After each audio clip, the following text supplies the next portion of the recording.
When Holly and I watch hunting videos on YouTube and DVDs and that, we see hunters like you all over the country shooting elk on mountains and deer and this, that.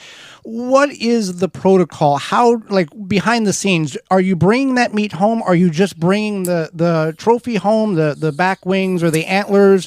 Or is it getting donated to the local food shelter? What goes on behind the scenes that nobody really talks about? Well, I think there's a little bit of everything involved there, depending on who it is and where you're at and how you've traveled and all that. Me personally, I have always been one and was raised that if you killed it, you ate it, for the most part, if it was game animal. I mean, wild game animal that you targeted, if you kill it, you eat it and you take care of it. And so for me, most of my travels, I would, either if I'm driving, I make sure I have, when I go elk hunting, I take 250 quart coolers and I bring my meat back with me every time when I'm driving. I've had my meat shipped back via airlines.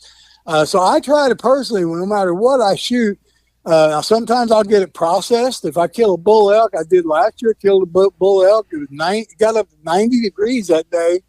I took it straight to a cooler in Sheridan, Wyoming, and the guy cut it up for me, and within a week he calls me, it's done and it's frozen solid when you get ready to pick it up. And that's my preference, the way I really like to do it. Sometimes you don't have access to a processor, so you got to quarter it and cool it yourself and then bring it home in quarters. So but yeah, I try to make sure on most of my hunts I've ever done is I bring that meat back with me. The only exception to that was I went to Africa and hunted Africa, and I've hunted Mexico and some of the Canadian provinces. And sometimes, you get, where you can't pack it all or whatever, or in Africa, you just literally can't afford to ship meat home. But there's great places to give it. I mean, I gave all my African game meat to the villagers, and they let's just say they appreciated it above and beyond.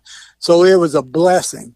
So even if I could have brought it home, I wouldn't have. I would have gave it to them because they wanted it, they needed it, they cherished it.